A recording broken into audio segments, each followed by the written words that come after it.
Everyone, and happy Friday here at Ball State Esports.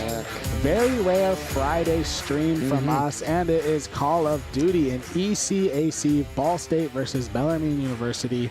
Been a long time since we've had a Call of Duty stream, and a real long time since we had a stream on a Friday, but here we are. As you can see, our players are in-house, ready to have some ECAC fun tonight. I'm very excited we're doing a Call of Duty stream. I'm Wyatt, aka Libby Baby. And I'm Zane, aka Pokey Penguin. And thank you so much for joining us on this Friday night. Yeah, first time since 2023 we've had a Call of Duty stream. Very long time. Yeah, I was not even a student here. I was in my junior year of high school. Yeah, I graduated from high school in 2023. I graduated 2024, so it's been a while since we've done a Call of Duty stream, but I'm excited. I actually originally wanted to join the program to cast Call of Duty, but of course we don't consistently stream it like we do other games. Yeah, I think COD might be like the biggest game that we don't stream. Yeah, it probably is because it is like one of the most, it's a very popular game. Yeah, we just don't really stream it. Yeah. But now we are. Of course, we do actually have a varsity COD team. That's another thing as well. Is some people don't even. But yes, we do have a varsity Call of Duty team, full of very talented players. Shout out, you'll see their roster later on. But yeah, I guess we can take a look at this week's broadcast. It's more like the past broadcast because this is the last broadcast of the week.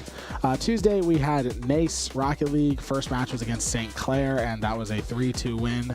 And then Tuesday was Cumberland. Well, same stream, but later on was Cumberland. And that was 3-0 sweep by Ball State. And then Thursday was CRL, which, gotta love a CRL stream. Yep, everyone loves the CRL streams. Yep, very long, but you know what? Ball State went to the losers bracket and then got their way back to Grants and then lost in Grants. They still got some CRL points though, so that's nice. And then of course today's stream, which is against Bellarmine University. I guess we can get a little bit into how does collegiate Call of Duty work. We're going to bring on a special guest here in a second to really explain to you guys the rules. But of course, right now we just have a basic graphic here that I can talk about until our special guest makes his appearance. Round 1 will be hard point, round 2 will be search and destroy, and round 3 will be overload. And then if we go to games 4 or 5, it'll be hard point and then search and destroy again.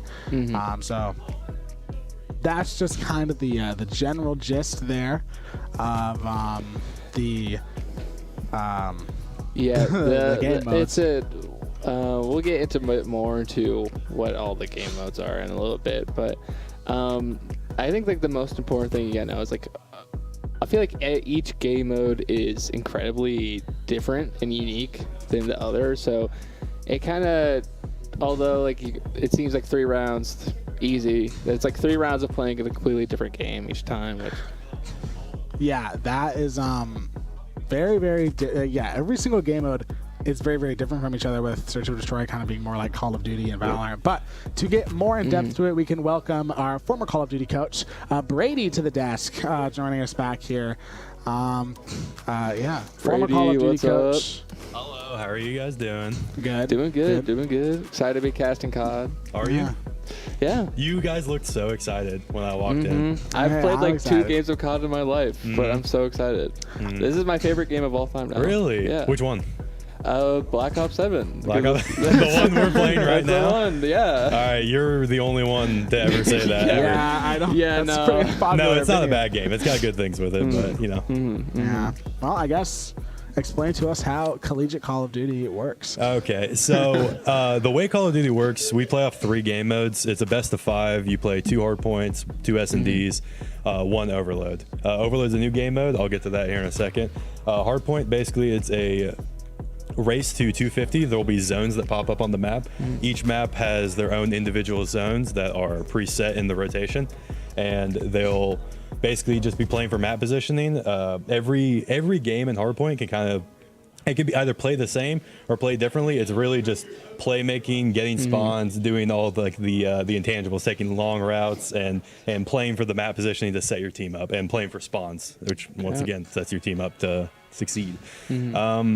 S&D is it's first to 6. It's basically like Valorant, CS:GO. It's only one life.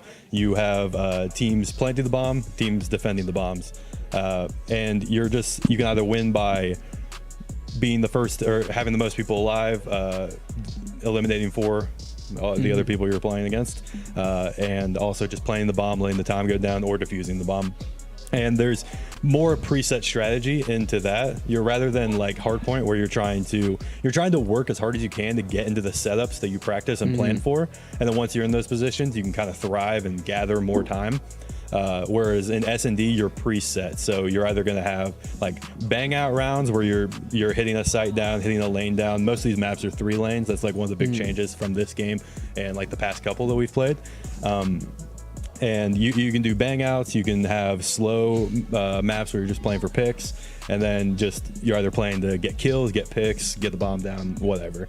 Overload, newest game mode added in there. The third game mode for Call of Duty has always been like the swing mode. That's what most people call it. It's a big swing mode. I would say I wouldn't say it's the most skillful, but it's the most where kills don't always matter. So the more eliminations you get, the better you're going to be set up. That's just overall that's known. But in this game mode, you're basically playing for a overload device, which is like basically an EMP, and there's going to be 2 goals set up on each side of the map, and you're gonna, within that, it's got halftime to it, so you'll flip sides on the map, and you're trying to score as many as you can. If you get 4 in the first round, the round ends and you go into the next round, and it's first to 8. Now the overload can be kind of confusing because you're trying to just set up waves of kills to be able to push your team up the map and be able to score, while also setting up for where the next point's going to be spawning. They're in fixed locations. It'll be like middle, and then the next spawn will be left, next one will be right. And if you don't pick up the device, it can reset to the last point where it had spawned initially. And then finally, the game, if it's tied, so let's say you have a 3-3 game, it's going to go into sudden death, which basically turns into an S&D round at that point. Now, it can be a little fugazi because deaths in like right before the like 3-second mark, I think it's 3.5. At that point, they won't respawn. So sometimes if you're going for like a last second cap to get to overtime, you'll have people die during that, and you need to now scrounge with like a 3v4 into this next into like the rest of the round. And basically this is the confusing part, so stick with me here. Okay. No, okay. I'm rambling a little bit here, but this is the confusing part about it. In sudden death, the win condition is having the most players alive on your team. However, if both teams have the same amount of players alive, it's whoever has control of the overload device. Now, the interesting thing about the overload device, you can't pull out a gun during that. You only have a pistol. Now, people will be letting that pistol sing. I mean, this pistol is insane. So you can 3-bullet people from across the map with this pistol, but you're still at a disadvantage for it. So the strategy comes with sudden death of like, are you going to play for having the ball control and basically eliminating a gun, but they're forced to have to push you? Or are you just going to play for like the stall while the bomb's down and not last second grab it so that you have the advantage? You can also win by scoring in this too, but that doesn't happen very often, and there has to be a massive troll by the other team to let it score through. So yeah. You're going to play hard. It goes hardpoint, S&D, overload, hardpoint, S&D. That's the way the best of 5 works. Yeah, I know. I had to do a lot of research about overload before stream, because I haven't played BO7. I played BO6 a little bit. And then I did play Modern Warfare 3, but I was like, I didn't really know what overload was, so I had to really like dive into what it is. And Bryce pretty much just described it as football. Yeah, it's basically, that's like a lot of you can reference, if you're casting, you can reference football all the time, playing slow. Like the best explanation, never mind, I'm not going to go into this, but there's an explanation on ball carriers, because that's a skill set on its own. Because the other team will get pings on where the ball carrier is, and you can try to fake it out. And the best, you just want to play around your team and either try to fake people out, go to a different site, or just set your team up to succeed to be able to get that wave to then score. That's it's kind of convoluted. It's the first year of having this game mode. It's nice to have something different. It's not my favorite. It's much like Uplink, which is like that is the most beloved game mode in Call of Duty is Uplink. Okay. Oh yeah. And as far as I'm aware, in terms of like weapon restrictions and match pool, they pretty much just pull from CDL. Yeah, it's just CDL, everything. We follow the pros GAs on that, gentlemen's agreements. So there's some movement mechanics. There's spots on the map where you can't use because they're deemed overpowered. You know, Yeah, some of it's lame, some of it's cool. Yeah. There's a purposeful like snaking as a movement mechanic that you can do, which basically makes somebody unkillable on a head glitch. We don't do that because like it just makes the game way more enjoyable. Yeah. Modern Warfare 2 snaking, oh my gosh, that was the worst. And then I wanted to ask you one question before we transition into something else. What's your favorite Call of Duty game of all time? The one I have the best memories on is Black Ops 3 because there's just so much about that game. Ban and Protect's awesome. Like I said, Uplink is great. The guns, you could use any gun. Like we're restricted on using M15 or whatever the sub is. I can never remember the name of it. But we're restricted on using those, which is, it kind of sucks. But you just have so much more freedom. Black Ops 3. My favorite and probably my favorite game that I was the best in because I wasn't very good at MW or Black Ops 3 is Modern Warfare 3. Yeah. I was unkillable in Modern Warfare 3. I should have played. I was different on that game. I swear. All right. That's a nice answer. Thank you very much. Yeah. I'm going to take that from you if you're willing, or if you want to say anything. But all right. Thank you, Brady, very much for joining us. We always love having a guest. So now we can take a look at the rosters here. So first we're going to have Bellarmine, and you got to love some of these gamer tags. These are just keyboard spams. But you got to love Yoingy Koingy. I got and Yoingy Joingy. Yoingy Joingy. Lumino Kaya, K Moneyman 1, Slips. Yoingy Koingy and Yoingy Joingy are probably the greatest gamer tags of all time. And I just realized we're gonna have to like differentiate them. Oh my gosh! We're gonna have to be like, was that? I think that was Joinky that made that play right there. Yeah, that's gonna be fun. Then we can take a look at Ball State's roster as well. So I know there's Dom and then Nixo is lost in game, I believe is how that works. Yes. Then there's G Cubed, Rhino, or Bryce, one of our casters, Brian Gibb, and then Cavis. Playing tonight, I believe it's going to be Lost, Gavin, or G Cubed, my apologies, and then Brian Gibb and Cavis. So that's the 4 tonight that you're going to see. We can send it, and you actually see what they look like here. So we have in the top left, I believe that would be Brian Gibb. Yes. Brian Gibb. Then in the middle there, that would be Lost. Right there on the right would be Cavis, and then at the bottom is G Cubed. So that is the roster for tonight. I guess we can also say the current coach is Curtis Faded, Ball State alumni. Graduated, I believe, last spring, but still does a lot of stuff. But he's still the coach. So being told from the back room was last semester he graduated. Oh, it was last semester actually. Okay, so it was not last spring. He was here for one more semester then, but yeah, he is still the coach.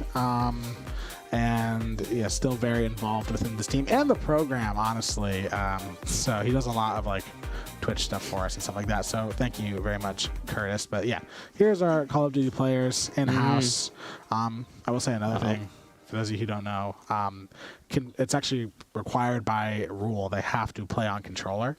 So that's which has always been my dismay with CDL and just like collegiate Call of Duty is I play on keyboard and mouse. I've played on keyboard and mouse since Call of Duty World War II.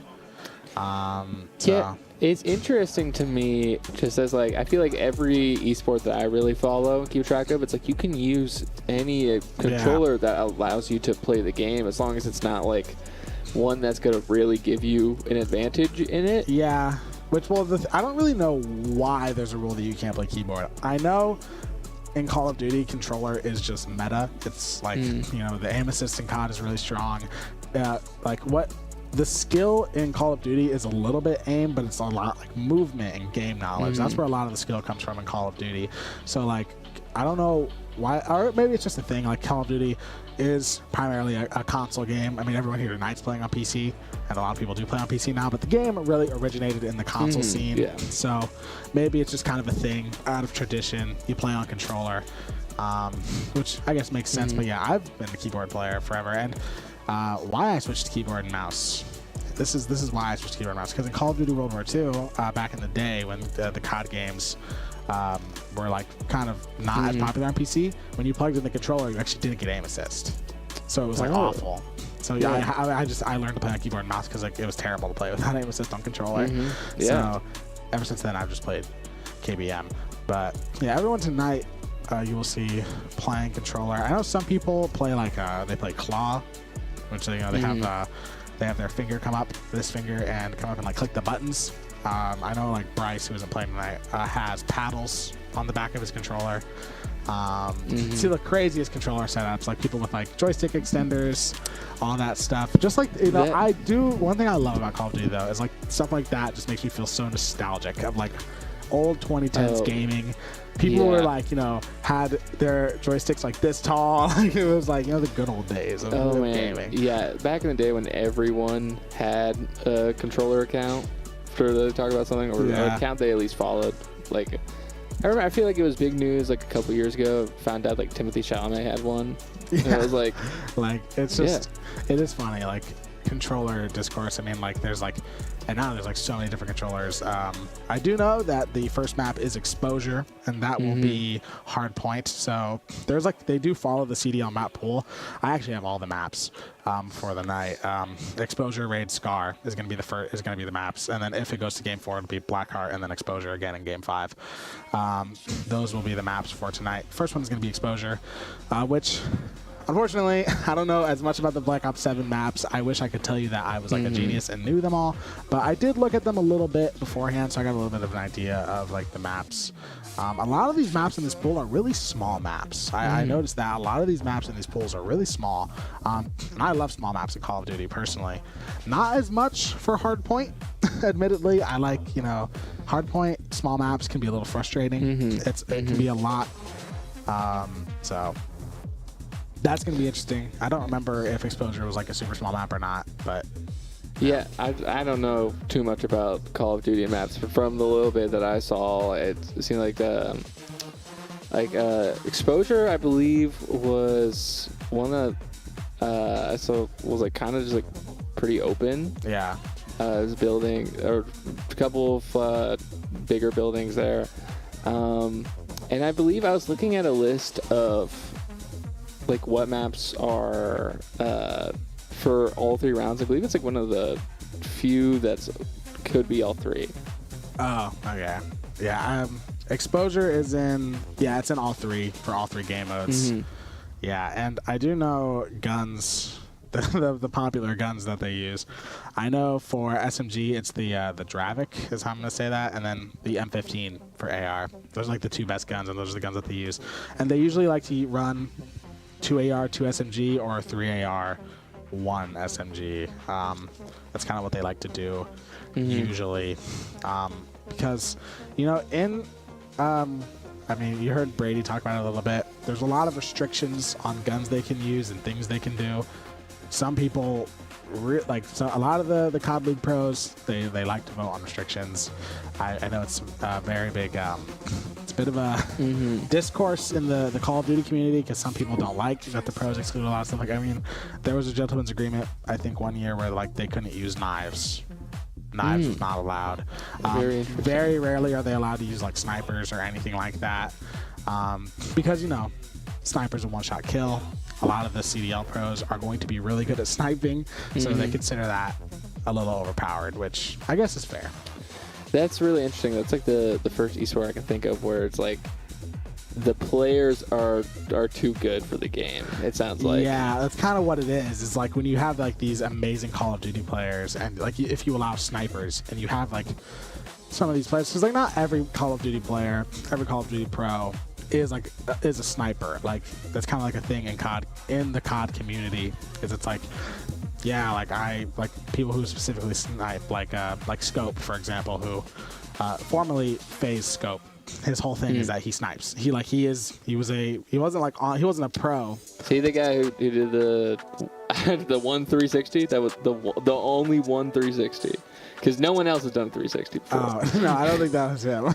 Scope is more recent. He was in FaZe before. R.I.P. Yeah, before FaZe's content creation side exploded. R.I.P. Shame. Amazing sniper. So that's like his whole thing. But a lot of the CDL guys, sniping isn't their thing. But I'm assuming they do have some that it is. And if they're really good at it and it's a one-shot kill, it could be a little dangerous. I know even in like just regular ranked Call of Duty, they don't follow all of the CDL GAs, but they follow some of them. And like only certain snipers are allowed in ranked, just because of with certain attachments. That definitely does make a lot of sense, because especially like if you get like a sniper one-shot kill, just like be like, that's all I'm using. Yeah. I'm just only gonna train to use that and just become a master in that. Yeah. Like, Black Ops 3 sniping, man. I think it's Call of Duty. It might be Battlefront. That's the guy who's like 80 years old and he snipes. Oh yeah, the people. That's Battlefield. That's Battlefield. But like yeah, that's really funny. I think wasn't he like a veteran? Like, yeah, he was like a an sniper. Actual sniper in the army. Like, yeah. I mean, hey.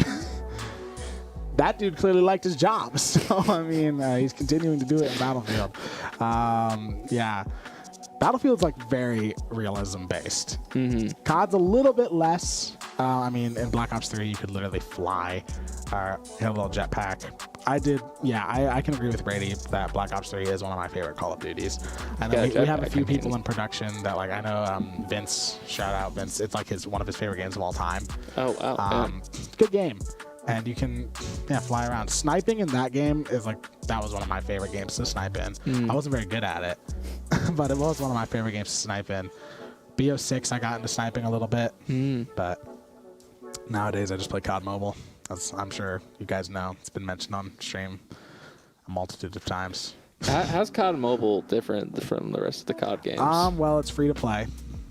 And it's a live it's more of like a live service game. Like it's just constantly being updated. It has like a battle pass and like seasons. I mean, Call of Duty has a battle pass now, but like it has like a battle pass and like seasons and stuff like that.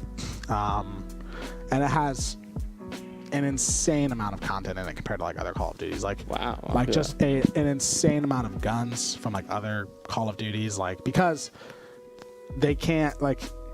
It's kind of what I wish they would do with the regular Call of Duty format, is just go free to play and keep updating it. As much as a lot of people don't like those games, $70 a year for a game, because that's essentially what it is. I mean, you can think about it like a subscription service, because like they're making a COD a year now. Like you're basically paying $70 a year to play a game. COD Mobile is free, and you actually can hook a controller up to it if you want to. I don't. But you can.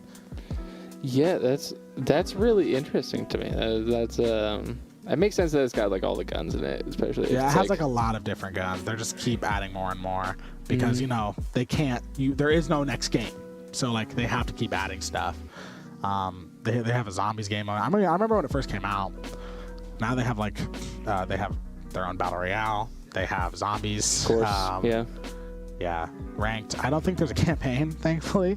Gosh, there's a campaign. I mean, the COD Mobile campaign it takes up enough space on my iPad already. Like Call of Duty, that's another thing about Call of Duty. The games have gotten really big, like 100 gigabytes for a game. Oh yeah, I know. I have a friend who, I don't know what like his dad really does, but it's something like software. And at one point, the company that he worked for like helped Activision or something like make a COD, so like he got the COD game for free. That's and he just sweet. was like, yeah, let me show you. I just have to delete everything on my PlayStation, so I have to download it. Yeah. And he had like 10 games downloaded. I was like, what are you talking about? Like I remember I was in my my CT, one of my CT classes here, and I was actually talking about this with Ga, shout out from the Rocket League team. I see this hard drive on a car, I pick it up, and I'm like, man, 70 gigabytes, this can't even hold Call of Duty on it. That's really what I said. Wow. The COD games have gotten really, really big games. I'm glad that they actually have done this. They've started allowing you to like if like you can just delete the campaign. Like you can Wow. just like, or if like say you just want to play the campaign, you can delete the multiplayer and delete Warzone. It's like just like that is, and that's what that is good because like all three of them, man, that's kind of like it's a lot of storage. But, Yeah. I mean, so how big would you think? Like if you wanted all three? I mean, it's definitely well over 100 gigabytes of storage. Maybe 160. Wow. Gigabytes of storage. I mean, the smallest one is usually just the multiplayer, and it's the campaign that's like a lot, as well as Warzone. Warzone's a lot of storage as well, but yeah, I mean, I think Warzone has been a new thing as well in Call of Duty ever since it kind of came out. Of course, it started with Blackout. Blackout was the first Call of Duty Battle Royale when Black Ops 4 came out. I remember playing Blackout, and I remember playing Black Ops 4. Underrated game in my opinion, but not the greatest, but underrated. Yeah, and then Blackout was like kind of popular, it died off, and then they kind of did their whole idea with Warzone, and that has really taken off. Still really popular. But the weird thing with Warzone still is it's like they change it with the Call of Duties, and I know some people don't like that. A lot of people miss Modern Warfare 2019 Warzone. It's just not like that anymore, and yeah. It's the issue when you're releasing a new game every year, but then you still try to have something that's free to play. Yeah, like that's like it's a unique situation. They're really like trapped, I feel, just like kind of in between two generations of gaming. Yeah. Because like I think if Call of Duty were to come out in the past 5 years, it would just been like Fortnite, you know, like there's where the entire game would have been just updates. Yeah. But since it's so old now, they're like, okay, we have to keep releasing the game every year. But I mean, yeah, and they're still doing the thing where they trade off with developers. Like sometimes it's Activision, sometimes it's Treyarch. I don't remember the other one. And this was the first time in like forever that they did two Black Ops games back to back. Yeah. They I don't think they've ever done that before. But we are going to go into games soon, so we can stop talking about the storage space that Call of Duty requires, and we can actually start getting into game. I know for a fact that I think our players are confident about this one. And yeah, you were right to say Exposure, very open map here. You know, you see a lot of open space, a lot of different vantage points that they can take. Looks like a really good map. And fun fact, both of them are red, but it looks like we do actually have a different color here, which is nice. I know we were talking about that before the stream started on what we were gonna do, but like I like this nice just deep red and white for Bellarmine, but immediately getting off into it. We have 2 does already for both teams, followed by 3 for Bellarmine. Yeah, no one really on point as of yet. Looks like it's going to be Ball State that is going to get that first capture there, I believe. Yeah, it is going to go for them. Unfortunately, that player going to fall. Lost going to fall as well. So Ball State only got 1 alive left as Bellarmine now going to sort of take advantage of that. Going to get point control back. Going to allow them to sort of take the lead here, but still plenty of time in this hard point. Yeah, the game's just started, and just trading back and forth. You know, Ball State takes the point. Bellarmine's going to take it for a little bit. But now, you know, Ball State's contesting. They're lost 1 of their players. They are down 1, now down 2. Gonna get a revive off, but still just gonna have to push through. Bellarmine getting more points. Yeah, it looks like the point has sort of switched here. Ball State really going to want to try and get back into control of this point. Now it is contested, so that point is going to stop ticking up here as we see G-Cube just kind of holding point here. Ball State going to get control of the point. Looks like their point tally is going to start ticking back up as it is contested once again. Brian Gabe tries to swing out there. Unfortunately, is going to fall. Looks like Bellarmine is going to take back control of this point.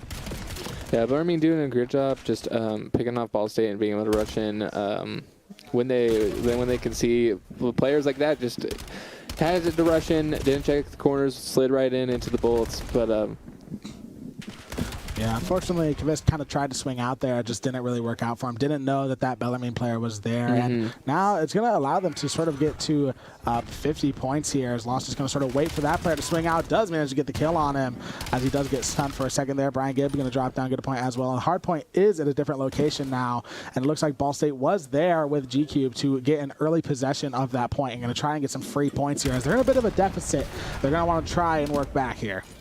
Yeah, Ball State really needs to hold on to this hard point as long as they can. Because as Bellarmine gets it again, they're just making that lead bigger and bigger, especially getting to the point where almost 30 points up, going to be 30 points up. That's just such a huge deficit for Ball State that with the way they're playing right now, they got to change something around. Yeah, and it is first to 250 points here on Hardpoint. So definitely a lot of time for Ball State to get this one back, but they're just struggling to get possession of that point. They're kind of pushing in staggered here. Brian Gibb, manages to fall one and going to get control of the point here. And now I think he's just going to get some backup here for Ball State. Just get that point under control, hold your angles properly, and try not to let Bellarmine take that one back. They are going to hold out that hard point till it moves to new hard point. They do get a few points back, but Bellarmine, of course, realizing that they weren't going to hold position in that hard point or get it back from Ball State, they went to where the new one was going to be located. Now they have control early on.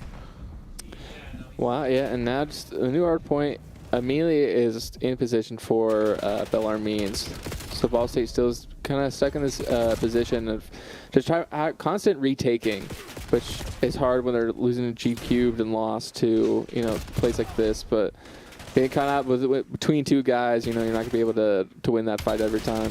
And right now, no one on hard point. A bit of a gunfight going on right there, but Brian Gibb is going to fall. Kind of had a 1v2 situation. Kvis taking heavy damage. He's going to back out there as he does throw that nade in there.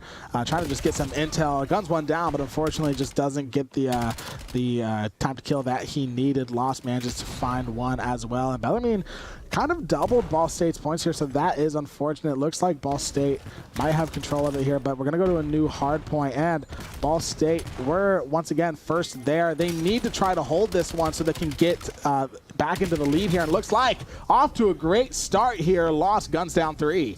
Well, yeah, just Bellarmine lineup for Lost there was always going to be a nice play, and especially as G-Cube spies Yongi Koingi through the smoke before getting gunned down themselves.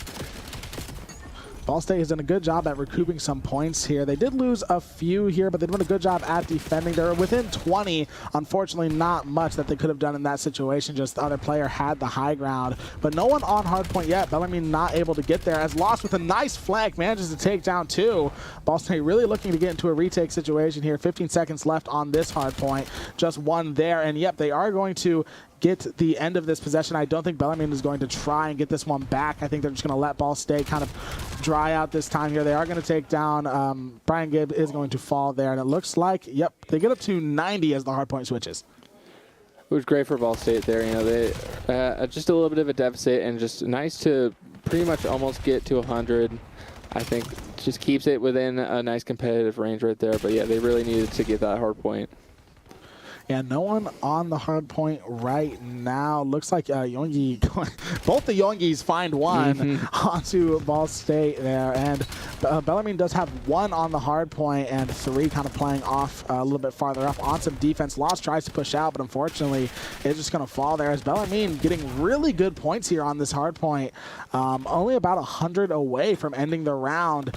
G-Cube sort of holding this high ground area. High ground very important in Call of Duty. Hard to see spots where they struggle to track you is very good. Brian Gibb managed to find one, is going to fall as that next hard point is located. Ball State kind of try and get control of that. Yeah, Ball State really struggling with retaking these hard points whenever they do lose them. So it really is just a shame whenever Bellarmine just immediately starts off right on where the hard point is, because it seems like then they just immediately get a ton of points for free. So Ball State really needs to find something, change in strategy to really get these points back, because they're getting almost 100 points more than them now, which is just really not what you want to see. Yeah, and honestly, the points tick up really fast here in hardpoint. You just need one good possession, and honestly, you can get right back in it. But kind of right now, they are struggling to do so here. They do have Lost waiting on respawn as he does. GQ is taken out, and just kind of struggling on point here. Bellarmine is holding this one really, really well. They have great positioning.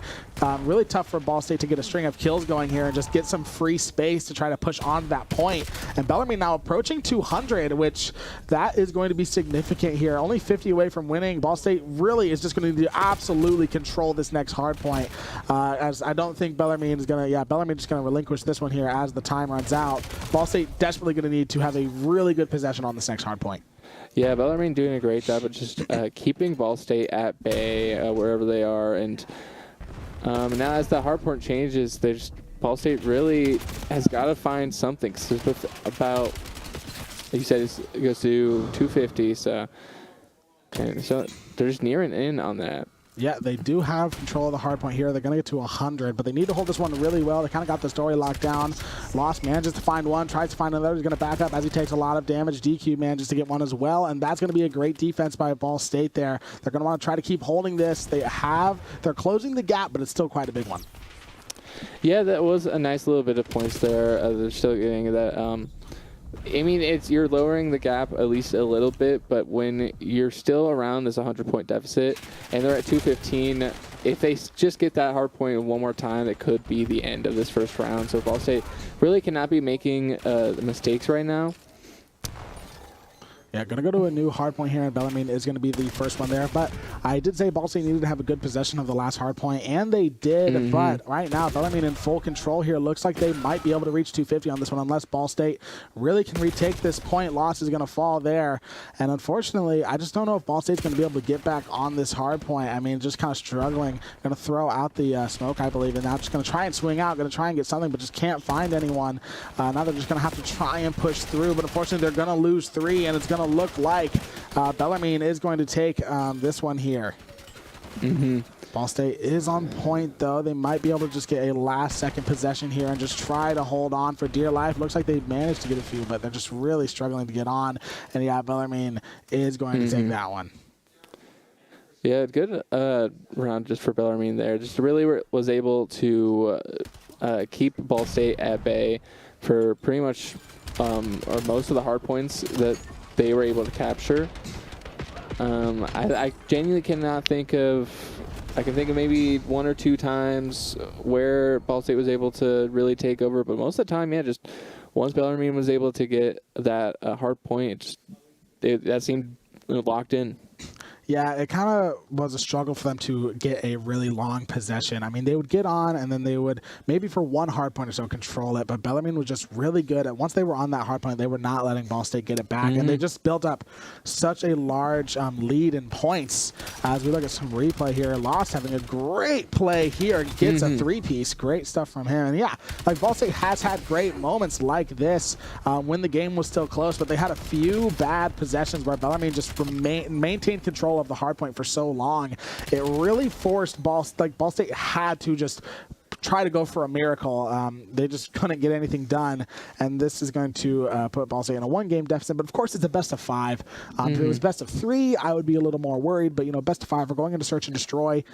Unfortunately, I can't really tell you what our Call of Duty team's best game mode is, but I do know that they're a very confident team. They like to have fun.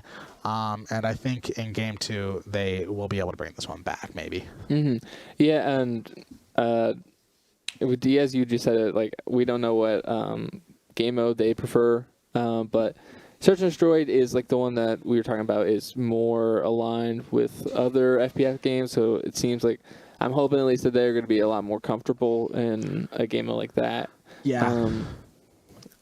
I do could know, go either way. I do know Search and Destroy is very popular among a lot of Call of Duty players. It's never been my personal favorite, but I do know a lot of people really like it in Call of Duty because it does kind of take COD, which is known as this really fast game, and it slows it down a little bit, and it turns it into a more traditional style. I guess, yeah, traditional style is how I would use it. It's 4v4 instead of 5v5, but, kind of turns it into a CSGO, Valorant type game. Plant the bomb, try to defuse. I know back in the day, a while ago, Search and Destroy was the most popular for trick shots. because That makes sense. they would wait till last alive, go for the trick shot, and if they got it, the game would end. So that was always, I remember back in the day watching those. That was always fun. So I do know Search can be very popular. yeah, COD and trick shots are They go hand in hand. It is Yeah. it is the trick shot game. It is the #1 trick shot game. I don't remember what the series is called, unfortunately, but I remember watching like the OG phase guys. Like they would basically just play Search and Destroy together, and they would just go for trick shots. It was fun to watch. Maybe we'll see a trick shot. hey, wait, yeah, we never know. I know my boy G Cubes has got some nasty trick shots lined up. Yeah, I mean, just look at him. That guy knows how to trick shot. Yeah. Clearly. Yeah, but Search and Destroy, really fun one. I do know that map is Raid, which I believe that was also kind of a smaller-ish map. I know, as you heard Brady talk about, a lot of the maps are 3-lane instead of 2, which is a new thing in Black Ops 7. But yeah, there's a few ways that you can play Search and Destroy.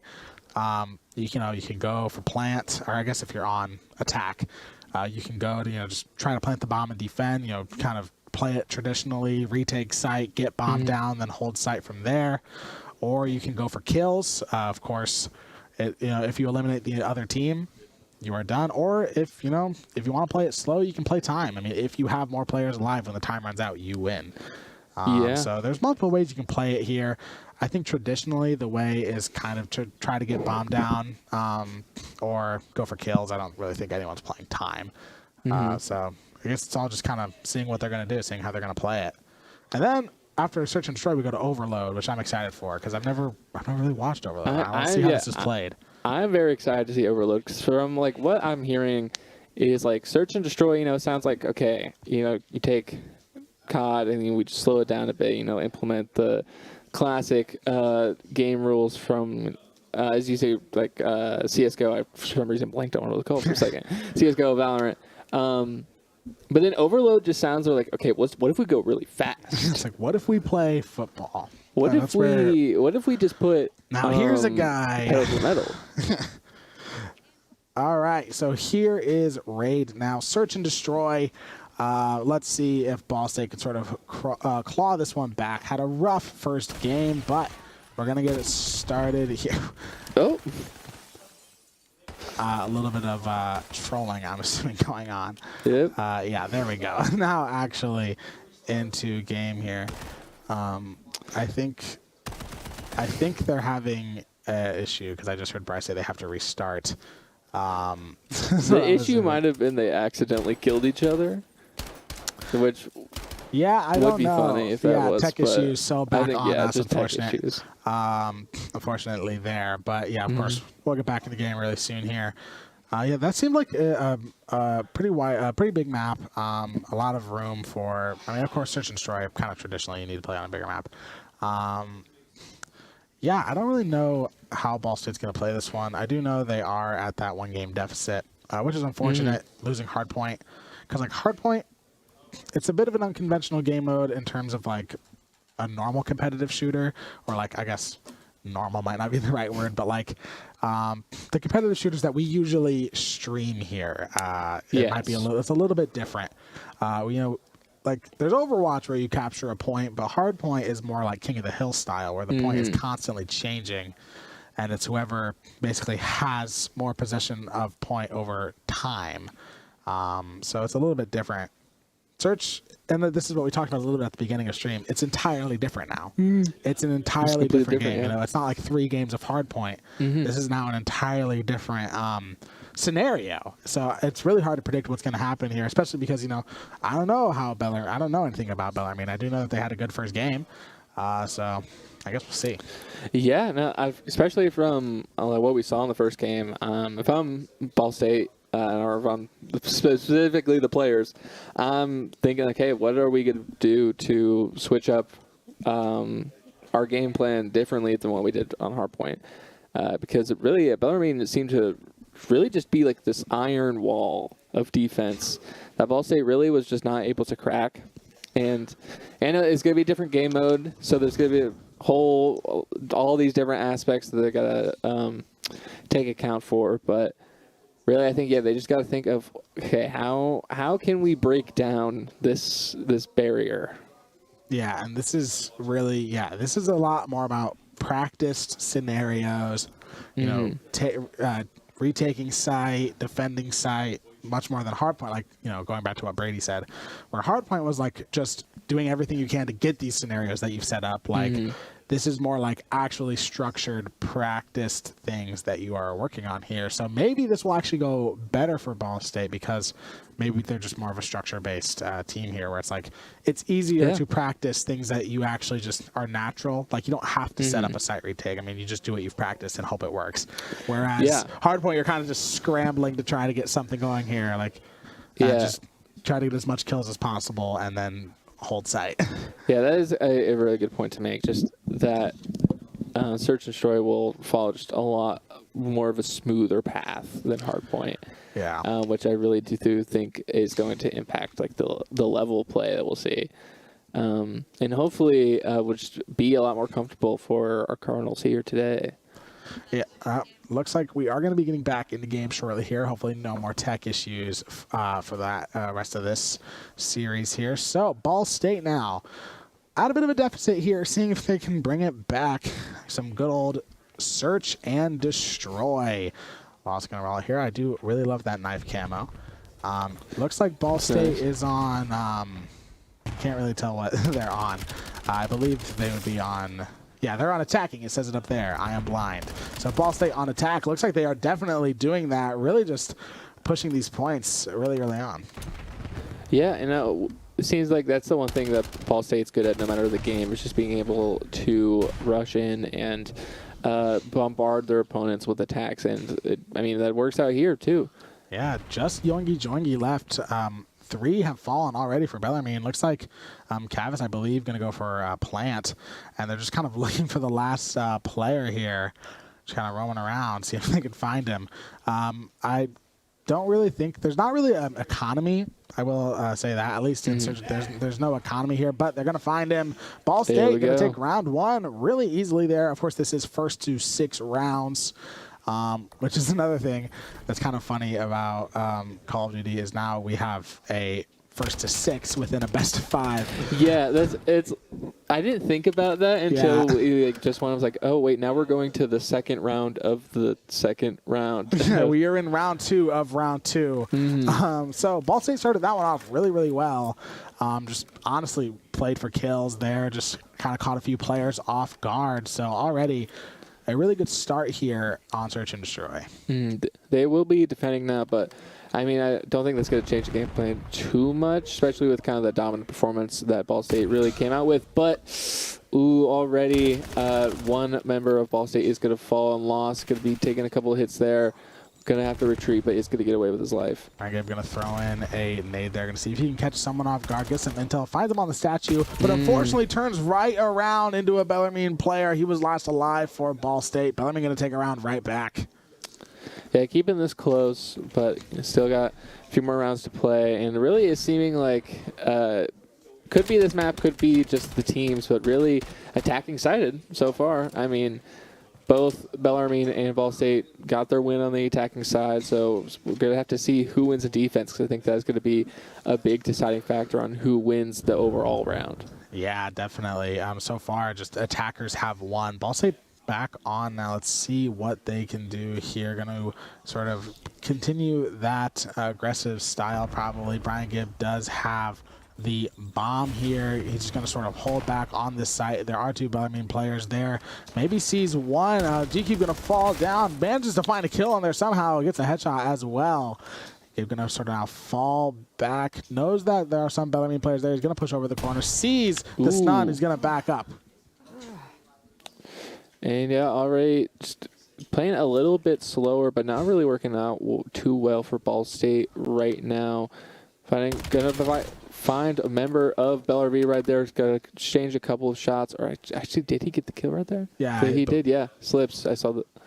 Yeah, so now Ball State has even the head count here, 2-2. in this. Looks like Gibb is going to go for the plant onto B side. Is he going to be able to get it down? He does do so. So that's going to put Ball State into a nice situation. He's going to have to run out there. Takes a ton of damage. And now it's up to G Cube to defend that bomb. Does some damage to one. Manages to pick one off. 1v1 situation. Now going to have to crouch down for the regen. Going to throw out the nade. Going to try and get some intel with that. Looks like Yogi Joy, you're going to go for it, but sticks it. Does G Cube, and Ball State going to win that attack round. Well, a lot closer of a round, I think, for both teams, and they would really want to be having here. I mean, but if we're learning anything, is that the Search and Destroy is really just showing how balanced these teams really are. Just coming down just to the wire there. I think the positioning of G Cube just being up more in that heaven position of higher up and give the high ground really is ultimately what won in that round, but I mean, for these rounds going forward, they're going to have to switch up, or make sure that all that stuff happens and switch up stuff for defense to make sure they can try and win a defensive round. And now, honestly, it's just kind of see if Ball State can win on defense. As one swings out, unfortunately, Cavis not going to be able to get him there, so Ball State down a player now. Give on a little bit of a flank here, seeing if he can see anyone peek out here. Unfortunately, pulls out the pistol. One's going to push forward, does some damage, takes a lot on his own, though, and he's going to have to back up, and he's just going to get rushed by two Bellarmine players. Now GQ forced to rush in as well, just trying to get something done. Now it is just lost in a 1v3 situation, seeing what he can do here. Manages to find one. Has a 1v2. Let's see what he can do. Gonna see have one swing out on him. Manages to get a pick as well. So now he's forced himself into a 1v1 situation. Great play from him so far. Is he going to be able to find the last? In 1v1 situation, he is low on health, but less than 30 seconds left remaining in the round. He's going to have to make a quick play here. He's going around for the flank. I don't know if the Bellarmine player notices. Doesn't. Going to get a couple shots off. Gets the kill. Now he's going to have to defuse. Is he going to have time to defuse? Looks like it. What a nice clutch there from Lost. I believe, what was it, 1v4 situation? 1v3? I believe so, yeah. Manages to get the rest, and Ball State wins on defense. Wow, yeah, that I thought for sure that was going to be a round for Bellarmine right there and bring it to a 2-2, but man, that was just a great clutch there from Lost and really just setting Ball State apart in this round. Yeah, and honestly, even though it was a rough win, it still was a win on defense. So far, the first team to do so. So that is a good sign, honestly, because Bellarmine yet to win on defense here. Going to throw out the nades is Cavis. Brian Gibb taking some heavy damage. He's going to have to back up. Hope for that health regen. Is going to get it. Going to get back up to full HP. G-Cube in a very tough situation, but manages to just hold it out, get the kill. Now Ball State 2v2. Cavis going to look out, use the movement just to try to get out of the way. Manages to stay alive. Now 2 players left. Bellarmine going to push through. G-Cube finds him, has the other one on him as well, and gets the kill. Great stuff for Ball State. Going to take a 4-1 lead. Yeah, it seems like Ball State's really just entering into just kind of this flow state, really, of just being able to, I mean, it helps when they got members of Bellarmine just kind of vaulting up right at the wrong times, but really, yeah, they're becoming just real connected, and well, there's a word I'm looking for and I can't think of it, but good communication. I mean, just playing well. Yeah, really, it's kind of, they're like a hive mind working well together. Like, yeah.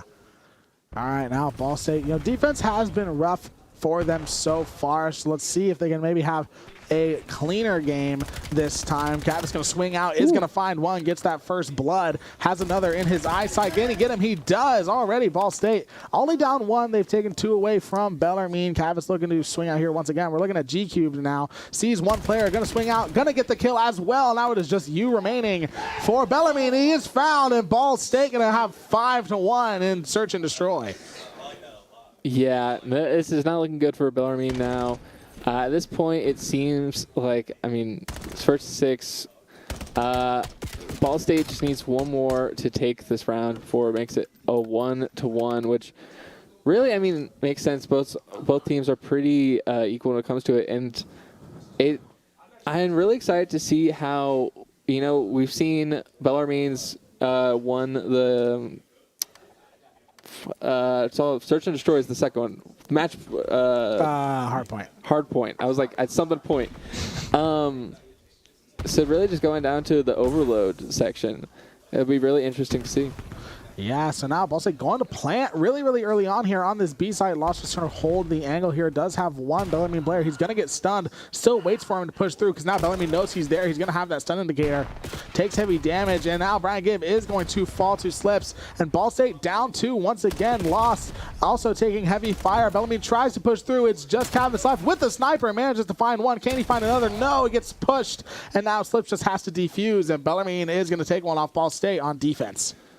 Yeah, if Ball State was able to get 6-1, that would be great. But it makes sense. Bellarmine was able to at least get a second round win in there. Just Ball State got picked off. It seemed a little early on in the round, I believe, with Lost and. I forget who the second member to get picked up was, but leaving just Cav alone at the end with the snipers, maybe the worst position you'd want to be at. Just sniper is the worst gun to retake or try and clutch with, unless you're doing those like trick shots. Yeah, then it's just not going to work out for you, especially in Call of Duty where a hip fire is a lot more common than a lot of other games with the sniper. So I just don't know if that's going to work out in that clutch situation. But now Ball State been good on defense so far recently. Gibbs just sort of holding this angle, waiting for one peek round. Does know that one is there. Gets a little bit of damage on him, but he's going to run away.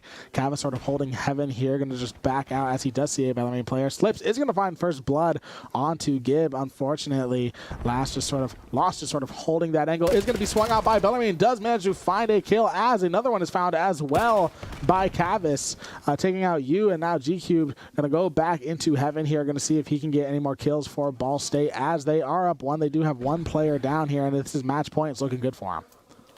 Yeah, it really is looking good for Ball State. Gone down to the last player here in his sights, but gonna get Lost. Is not, unfortunately, able to get that last kill, but gonna lower down Yongi Koingi to pretty low, and put Yongi Koingi to reveal his position by taking a couple of shots, firing at G-Cubed. He's just going to have to push in here, and Cavis is just holding that angle. Not going to let him do that, and Ball State is going to take round 2, sending us to 1-1. Search and Destroy going really great for Ball State. And now we're going to go into Overload, which will be game 3. And one thing that makes me a little nervous for Ball State is game 4, which will be man, I really messed up there. It'll be Hardpoint. So that's what they've lost on. So... Which, if we do go back to Hardpoint, I mean, hopefully maybe it will be more of maybe the issue with Hardpoint was more of a map choice or just the getting into the game aspect. So I'm really hoping when we go back to the Hardpoint that Ball State is able to have the communication and able to work as well together as. Man, I'm slipping over my words today. Work well together, like we're seeing here, and how they were really able to do in that second round. Yeah, so now tied 1-1 in the series, heading into Overload, which is a very interesting game mode from what we've heard so far. Yeah.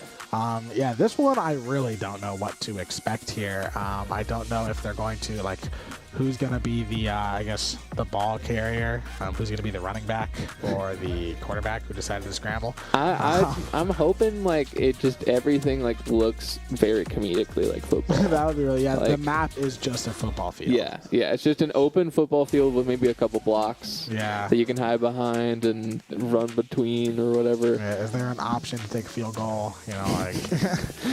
Go for a 2-point conversion. Of course, Overload will be on Scar. So, again, a map that I don't know a whole lot about, but we're going to see how it is. Overload does have the smallest map pool out of all the other ones. They only have 3 maps in it, which is Den, Exposure, and Scar. And Scar is in the map pool for the other 2 as well, and Den is in the map pool for Search and Destroy and Hardpoint as well.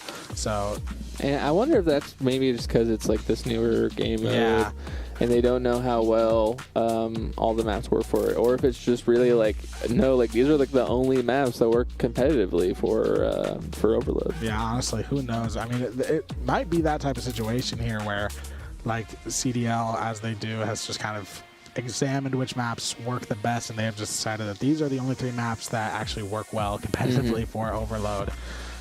which I think it's cool that they chose Overload to be like that third game mode, because like Brady said, it's always kind of been that different game mode in round 3 for CDL. It's always been Search and Destroy and Hardpoint, and then usually they throw in a little bit of a weirder one for game 3. I don't remember what it was last year. It might have still been Overload at that point, because last year I did pay pretty close attention to CDL actually, but I don't. Of course, even though I say that, I don't remember what the game 3 game mode was. It might have still been Overload, but I don't remember. Yeah. Oh, I mean, it seems like Call of Duty changes their third game mode pretty often. I mean, yeah. I mean, well, when every year in the comp scene you're playing a whole different game. I mean, that is a one way to think about it. I will say, yeah. I guess, yeah. And is the third game mode usually the selling point for whatever the game is that? I mean, maybe, yeah. The big selling point for Black Ops 6 was the Omni movement, which was like you could usually in COD you've only been able to run forward. You can only run forward. If you try to run back, you just kind of like, I don't know, you just walk backwards. But now you can run in every direction. I'm pretty sure they kept that in BO7. Again, so sorry. I don't know. Like, I have not played BO7. Maybe I'll buy it after the stream. Who knows? But yeah, in Black Ops 6, you could run in every direction. And that was really cool. That was their big selling point for that one, which I enjoyed that. I thought it was really fun, especially, playing on keyboard and mouse. Like, I always enjoyed that because you can, like, run back. I always played, I think it was called Hardcore. I think that's what it's called. Basically, in Hardcore, there's no gamer tags, and everyone's a one-shot kill. Oh, and okay. What makes that, in my opinion, the funnest game mode to play on keyboard and mouse. Sorry, I'm getting a little off topic here. What makes that the funnest game mode to play on keyboard and mouse, in my opinion, is you really, like, if you have that good eyesight, I think you can have quicker reaction time on keyboard and mouse, and you can just lock in. You can get these really far shots with like an assault rifle, and it's just, and they're just instant kill. And it's really satisfying to play. So that was my favorite thing about BO6. And yeah, we are going to go into game. So this is Overload here on Scar. So let's see how Ball State can do this one. Winner of this is going to be at an advantage heading into match point. Yeah, and Ball State really can use that advantage because going into match point, it will be the hardpoint mode, which Ball State did lose in the first round to, which I really, they really don't want to lose to Bellarmine and hardpoint again, but really don't want to lose to hardpoint and then lose the entire thing as well. Yeah, that would be really unfortunate for Ball State in that situation. So I would say it is pretty critical here that they win this Overload situation. Looks like Cavis, I believe that would be the indicator that he has the device, and they need to get it to one of those zones there. Let's see if they can do it here. Of course, this is the really good pistol he's talking about. He is at the zone. Can he get the kill there? And he did detonate A, so now I believe he has to get it to B. Or the next lock point to try and get it. And yes, okay, so every time they get it to a zone, they have gotten a point. So Ball State already at 2 points here. And when first to 8 is the win, that's actually pretty good for Ball State. Slip's going to have possession of that device now. Does get killed, though, so does that give Ball State the opportunity to pick? No, Yu's going to have it, so I believe it is trading with who has it. Yeah, Yu has it now. Interesting that these zones are very, like, I think maybe because we've been talking about it and comparing it to football, they're very small. It's a lot more precise to get into, which is very interesting. It really requires a lot of precise movement, especially as we get to here. You really rushing towards that B site, but going to get gunned down. Yeah, and now it looks like no one has possession of the device right now, and Ball State is going to pick it up here. So that's going to give them maybe another opportunity to get a point with it. It's going to be Cavis, who is that device carrier. There he is with the pistol. That is a nice pistol. Manages to gun one down with it, but unfortunately he's going to be taken out up in that building there. And now Lost going to go and pick up the device and see if he can get it into that point. He is very close to it, but he's going to have to back up because he's taking heavy damage. Yeah, taking heavy damage just seems to be getting in contact with everyone from Bellarmine, but just trying to make some kind of play there, but gonna lose the device. Yeah, Ball State did manage to score with it. No one having possession of the device right now. There it is on the ground. GCube just looking to sort of defend it. Not going to pick it up. Loss is actually going to be the one to pick it up here as GCube finds one, finds another as well. See if that was going to peek forward. Unfortunately, he's going to take a lot of damage. Not going to get that one. Loss still has the device, tries to get it to that point, but unfortunately just is going to fall. Cavis now with that M15, I believe, just doing a ton of damage here. Doesn't have the device in his possession. Still neutral here. It looks like Spliffs is going to pick it up, but they take out the device carrier. Ball State at a bit of a position here to try to send this one to halftime. Yeah, timer is running down, but if they get to 4, I believe it does pause for a little bit. Jeep Cubed has it, almost gets it to the point, but lost. Gonna take down, pick it up, gets it into there, and there we go. Ball State sending them into halftime now. I believe it was 4-0. Yeah, and honestly, Ball State played that one really well. Yeah, Bellarmine did not score at all with the device, so great stuff from Ball State there. I will say, yeah, this game mode very fast-paced, very chaotic, kind of out of nowhere. All of a sudden, looks like teams in a position to score. So great stuff from Ball State there, sending us into halftime. So yeah, here's a guy with the ball, just absolutely great. And then Yongi, I believe that was got the best play of round 1. So really interesting. Yeah, Bellarmine is having these amazing plays, but just has not been able to get a point down so far. Yeah, and now Slip's first blood here. Cavis does find one as well. Ball State gonna lose a lot there, though. No one has possession of the device yet. Yep, Joingi is going to pick it up. Is he close to Ball State's point? He is going to try and score with it. GCube unable to take him out. In a tough position, though, is Joingi. Cavis tries to get him out, but he is going to fall as well. The device carrier is still alive, very close to the Ball State point, and Slips is going to score, and he's going to get Bellarmine on the board. Yeah, that's huge for Bellarmine. Just really needed to get at least a point on the board just to really show that they're still in this. But I mean, it's working out for them really well so far. I mean, U does have the device so far, making their way a little bit kind of, they're in the midfield right now, but making at least steady, holding Ball State back from getting the device right there too. And just making sure that it doesn't really fall back into Ball State's hands, which is the most important part. Yeah, no one having it right now. Looks like Ball State is finally going to get possession of that device. Cavis now just kind of having to have that pistol. He's really close to the point, and he is going to get it on the board for Ball State. Now 5-1, only needing 3 more to get to 8 here. 3 minutes left in the game. Of course, Bellarmine would need to score 4 more to even have a chance at sudden death here within these 3 minutes. Yeah, a really tough hill for Bellarmine to climb, which they're definitely, I mean, they got to try to. They know that they can. They were able to get to 1 point on the board, and you know, they really just need to get that defensive spirit that we saw in the very first round of this. But Ball State has just been able to bombard them over and over, and I mean, Bellarmine just all seemed to fall, and it seems like Ball State might be able to get a point out but Bellarmine was able to respawn quickly and stop them before the time. G-Cube still does have the device, though. Cavis doing great stuff here. Looks like he's trying to make room for G-Cube to get there with that point, but unfortunately he is going to fall, and that might allow Bellarmine to get possession of the device.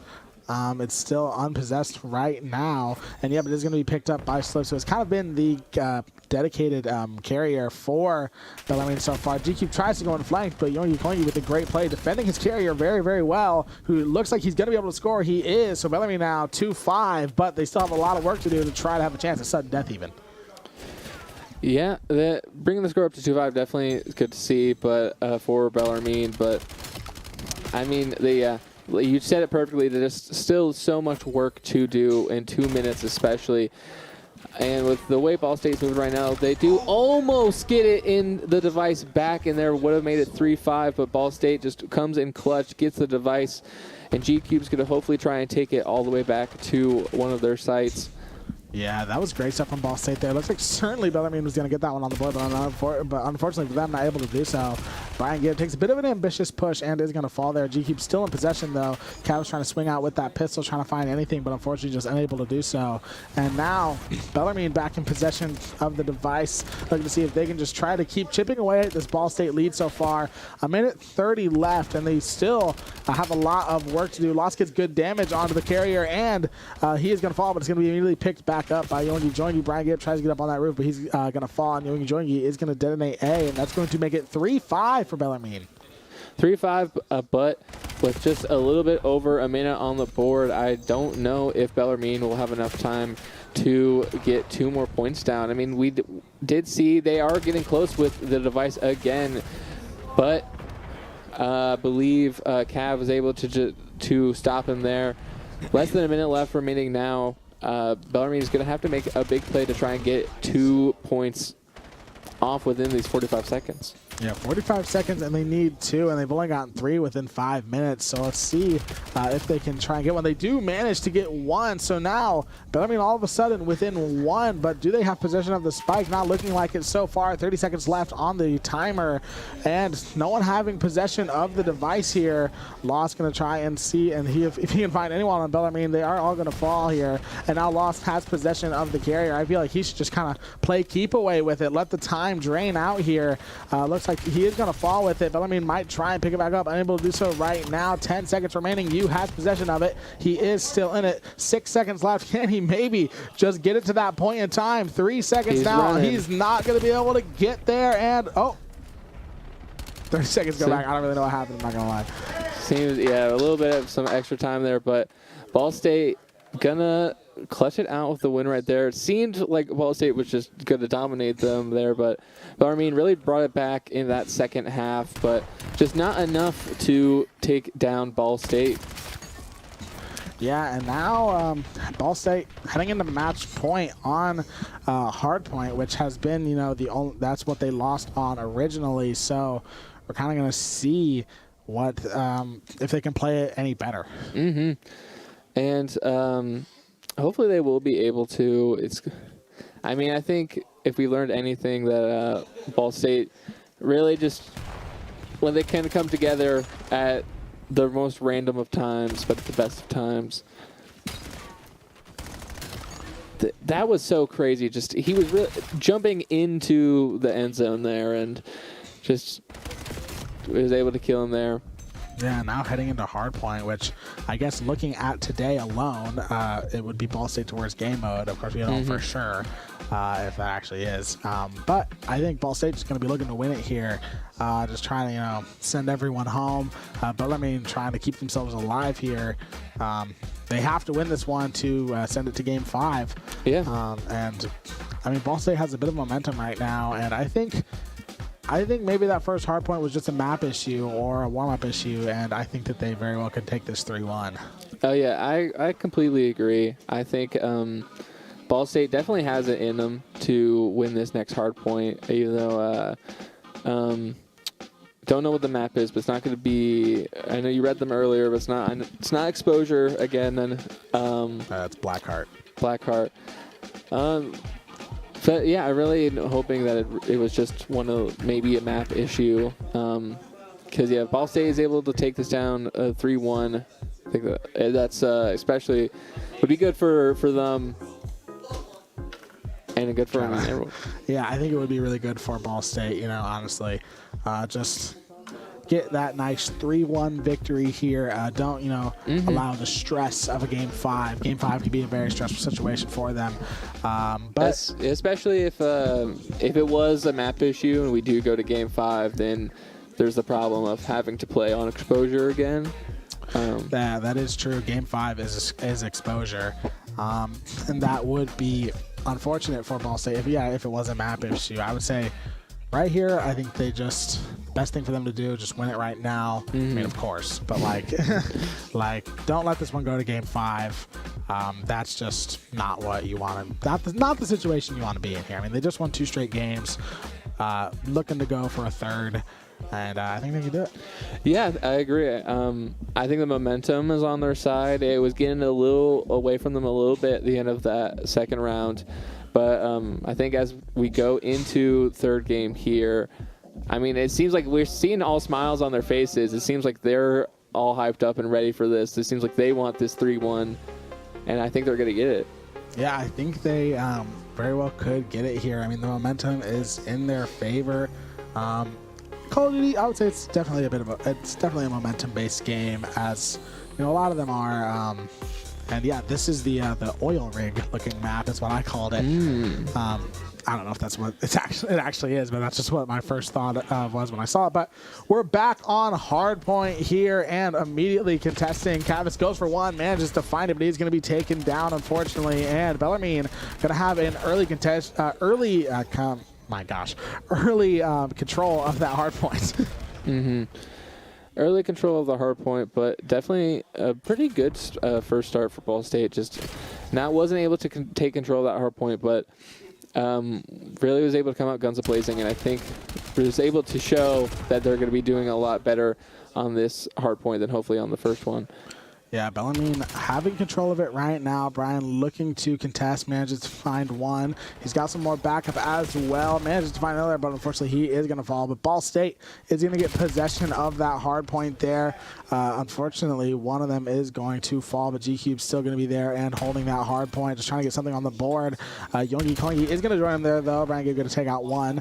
So right now, nothing ticking up on the hard point, but a new one has been declared, and now Bellarmine is going to be there and control it. Yeah, Bellarmine being there to control is definitely not good for Ball State. It seems like maybe Hardpoint might be Bellarmine's point or the game mode that they prefer the most, because they seem to just be dominating in this game mode. Ball State seems to just be every corner they turn out of just is immediately met with bullets, and it's really showing as they're going into, I mean, the second Hardpoint, and they only have 9 points so far. Yeah. Not a good lead. 60-9, not a good lead for Ball State. Yeah, unfortunate right now. They are going to get control of it this time, but they need to have a very good hardpoint possession here. Just they don't want that lead to grow once again. And it looks like they are going to be able to hold this one out till the end here. I think that's going to get them a little bit over 30, maybe a little bit under, actually. And now we're going to go to that next hardpoint. Bellarmine is going to be there, of course, because they're just going to rotate and allow Ball State to get that last capture. Now Ball State, once again, immediately in a retake situation. Yeah, and as we've talked about, I mean, the retake situations is what Ball State seems to be worst at. And when that's happening every single hard point, I mean, it's going to leave Ball State in the deficit every single time. So they got to change something up, get a retake formation pattern down, and show Bellarmine that they're still in this and that they're going to take this 3-1. Yeah, right now, this is exactly what they need to be doing here. They need to just try to be getting on that hard point with a lot more time to spare, because if they're only getting control of the hard point with like 10 seconds left on the timer, it's just going to allow Bellarmine to immediately rotate to the next hard point that's going to become available, and that's going to immediately put them at a points advantage here. And right now, Ball State only able to hold it for a little bit, and they're just going to lose it once again to Bellarmine. Ball State might try to just rotate to next hard point here. They're going to get control right at the very end, but now Bellarmine is just going to be there and waiting once again at that next hard point, and immediately they're going to get 100 here. Wow, yeah, they get 100. And while Ball State still just hasn't even hit 50 yet. And really, yeah, it seems like Bellarmine really just knows their way around this map as well. And just as we're talking about, just seems like hardpoint is their specialty. But Ball State able to get onto this hardpoint now, going to contest it. Going to fire a few shots in, believe gets the kill. Or yeah, Yongi falls to lost. Still now. Every single time Ball State seems to be defending, they are just constantly forced into contention. Bellarmine really good at least getting one person on the point, because if one extra person, if the entire Ball State team is there, as long as one person from Bellarmine is on that point, Ball State is not getting any points. And while they are, they have possession here, it's just going to be a similar situation, I believe, where the new hard point is going to be declared, and Bellarmine is once again going to already be there. G-Cube does find a nice one there, though, onto Yongi. Bungie. Lost now going to try and find another. Ball State really going to want to try to get a early possession of this hard point, and they do so, but now they need to hold it, and let's see if they can do that. Yeah, this is the first time I think in this round that Ball State's really been able to get that hard point very early on. And they're doing really well, or pretty fine holding it so far, but you know, as Bellarmine's just able to pick off one by one, they really just lowers the chances of Ball State being able to hold that. And we're seeing it here as Ball State loses control of it. Yeah, unfortunately, they might be able to try to get it back here. G-Cube tries to get on it. Ball State is on it here, but now Bellarmine going to once again make sure at least one person is on it, constantly contesting. Ball State, though, they're getting a little bit closer here. This was a much better possession for them. They're going to get to around 80, but right now they don't have anyone on it. Looks like they might be trying to go for that hard point retake, but unfortunately throws a grenade while he's got one person shooting right in his face. Yeah, that was very funny. He just turned his back just the wrong time, but Bellarmine just able to take the new hard point, and Ball State was able to get up a decent amount with that last one, but they need more than just one hard point takeover to get themselves back into this. Yeah, they need a really, really good possession. Just try to get situations like that where they at least have someone on it to just try to stop Bellarmine from getting all these points racked up. And now they do have control of it as well. 3 Ball State Cardinals on that point. They're going to lose it now, and Bellarmine going to take back control, I believe. Yep, they are going to. Ball State at 90. If they can just, honestly, if I'm Ball State right now, I think I'm just going to go to the next one so they have it.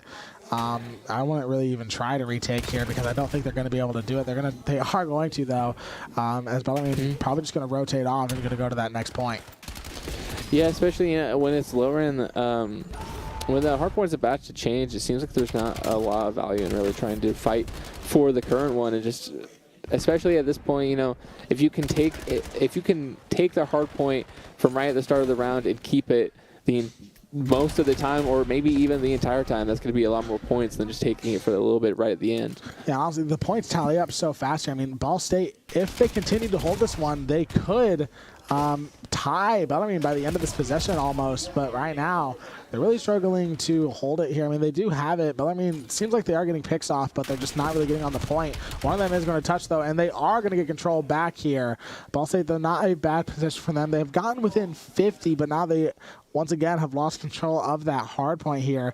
They're keeping it fairly close, but they're going to need to do a lot of work to bring it back here. They're going to have a really good couple rounds of possessions here because Bellarmine is just getting closer and closer to that 250 mark. Yeah, I think just trying to stop them as much as you can before even hitting 200 is really what you need to do as Ball State, and just try and catch up as much as possible. They have the hard point now, but as we're seeing, 3 dead from Ball State, only Cav left for it, and he falls as well. Bellarmine just is able to take over the hard point with this dominant force. Ball State needs to find a way around, but they have been doing pretty good this game, but just not good enough. Yeah, what's been crazy is, honestly, I mean, every other game mode has just been total domination by Ball State, honestly. It really just seems like Hardpoint is the one that they are kind of struggling on, or maybe it's just the fact that Bellarmine is really good on Hardpoint. Looks like Cavis is going to be able to get a decent bit of points built up for Ball State here, but if Bellarmine just gets one more good possession, this one is definitely going to go their way here. I mean, they only need 49 points to win it, and it looks like they're going to be able to hold out this one till the very end. Is Ball State going to be able to get onto that new hard point first? They are. Now they have to hold this one, honestly, to the best that they possibly can. But immediately under fire, they're going to hold it for a little bit, but I like that angle that Brian's taking there, just trying to stay on the point, but keep a nice long sight down the stairs there. But Bellarmine just really is rushing into here. They're gonna have to. Ball State's gonna have to back up. Gonna have to just completely remove themselves from this from the site. And at 215, Bellarmine's getting closer and closer to 250. Yeah, I'm kind of just seeing a little bit of staggering from Ball State here. Honestly, they're just kind of trying to push in and get picks, get kills, and it's not really working out for their retakes. They are going to be able to get control of it at the end here, but now already, you know, they don't really, it's kind of just Brian on his own here on this point. He does have some help here, but he's going to fall now as Bellarmine tries to take it back, and the new hard point is going to come out, and Ball State is going to have possession of it here. They're trying their best, but Bellarmine immediately going to take it back, and if Ball State doesn't get this one back soon, it looks like this is going to go Bellarmine's way, and we're going to game 5. Yeah, Ball State needs to act right now, but with all of Bellarmine right there, I doubt they will be able to really do anything. Especially it's so G-cubed, but Bellarmine's at 240, getting shot at, just trying to make it there, but it's just going to fall right in front of the line. Yep, unfortunately, gonna go to game 5 here. Hardpoint just kind of Ball State's weakness today, and it's going to be exposure and search and destroy. Luckily for Ball State, they seem to be pretty good at search. Yes, search and destroy seems to be maybe like their bread and butter. Yeah, I think that's kind of been their best thing here. They've won very dominantly in search this last game here. So this is going to be the last game of the day. This next one here, it's whoever takes it wins. And Ball State just kind of need to play how they know they can in search and destroy here. You know, don't let any nerves creep in or anything like that. You know you can win in search, so just do it. Yeah, I think they just need to stay calm. You know, it might seem a little stressful going into this game 5 scenario, but they know just the 2 rounds they lost were to the 2 hardpoint rounds. So they know, okay, well, it's not hardpoint. So as long as there isn't anything with, I'm forgetting the map troubles. I was forgetting the name of the map. Exposure. I was like, yeah. As long as there isn't a problem with exposure and it's all a problem with hardpoint, I truly think they should have nothing to worry about. And yeah, I would assume it is a hardpoint issue considering it was a different map, and they didn't. It didn't really seem to change. I mean, Bellarmine, it might just be that is Bellarmine's game mode, honestly. They are really good on hardpoint. It is the most Call of Duty game mode, honestly, of all time. I mean, that is pretty much textbook Call of Duty is hardpoint. Just very fast-paced, very much based around getting kills. And the more kills you get, the more chance you have of retaking site. That is kind of the quintessential Call of Duty game mode in my mind, is either hardpoint or domination. So now we're going into search and destroy here. Like I said, more traditional style game mode. As long as Ball State can, you know, kind of perform how they did in search and destroy. I mean, honestly, if you think about it, as long as Overload and search and destroy are their best maps, then they could. Oh. Well, entirely unintentional there. My pen has broken, unfortunately, and I accidentally just sent flying there. But yeah, as long as they can win on search and overload, they are pretty much guaranteed a series win. As long as they ensure that they are the best team on those 2. And yeah, of course, once again, exposure. That is going to be the map. And it's going to be search and destroy. So Ball State, I'm pretty sure the last search and destroy one was like 6-2. Yeah, I believe. Also known as the height that I am. Definitely. Yeah, search and destroy. It was not that close at first. I believe then Bellarmine was able to kind of bring it back a bit near the end. But I mean, yeah, if I'm Ball State, I'm not too worried right now if Bellarmine plays the way they did in their first search and destroy round. Yeah, and Ball State defending first here. Yongi is going to get that first blood onto Lost. So now Brian Gibb as well. Once again, 2 down for Ball State. Of course, we have seen defending teams struggling early on here. Only 1 down for Bellarmine, while 2 are down for Ball State. Brian Gibbs is going to sort of climb back up here. Does take heavy damage, but is able to escape with his life. He's going to get that health regen now, get himself back up to 100 HP. Ball State playing this one a lot slower here. You know, they know that they're down 2. They're kind of just looking for that one more pick. I'm kind of surprised we haven't seen Bellarmine plant, but it looks like they might be going for it now. Yeah, they do have someone on that B site there. Yeah, like you said, just gets the bomb planted. Is a 2v2, so it is kind of more in Bellarmine's court here, or 3v2, I'm sorry. So definitely more in Bellarmine's court right now. And Ball State just has to make something happen. But seeing Brian going to get caught out there, and now it's just down to Cav. Yeah, down to Cav. And I don't know if he's going to have time to defuse anyway. So Bellarmine kind of catches Ball State off guard on defense there, and they're going to take that 1-0 lead. So their first lead in Search and Destroy of the day. Yeah, their first lead. But it seems like they had their first lead with a pretty dominant performance in that first round. Yeah. With three players from Bellarmine still left alive at the end. Not what you want to be seeing for Ball State. But I mean, you just got to take everything one round at a time. And now just try and hopefully, they're on attacking side now, and it seems, as we've said a lot, Ball State likes to rush in and attack and be aggressive, and so hopefully that will also help them out now. Yeah, so let's see what they can do. Cav is taking heavy damage. They're going to have to back out. Takes a lot. Lost is going to get first blood here, so already a better start to Ball State on attack here, as Lost does get stunned. Going to smoke to sort of neutralize that. Going to try to push out here. Knows that a Bellarmine player is there. Gets a headshot kill on one of them, so now Ball State up 4-2 in the numbers game. Lost going to sort of use that wall jump. Going to get there as well. Catch one off guard. Another one's going to be found, and Ball State very quickly going to win that attack round. Yeah, the quickest round win I think I've ever seen. Yeah, I didn't even notice that was the final kill. Yeah, Ball State showing, okay, yeah, we lost the first round, but we're still here to play. Showing that they're still just definitely in this, and they're going to make it known. Yeah, honestly, they're doing really good right now. First game was a little bit rough, and now they're back on defense here. So let's see if they can get that issue that they had previously on defense sort of sorted out. And if they can win on, honestly, I think it's kind of proven if you can win on defense, Search and Destroy is going to go to your favor. That's kind of what this series has proven today. Mm-hmm. Yeah, Search and Destroy definitely seems like very momentum based, and these teams both seem to enjoy being on that attacking side. So yeah, if you can win on the defensive, it seems like you are going to win at Search and Destroy. But Ball State looking for that win now. You got to get a few shots fired, but got to ultimately just fall back here.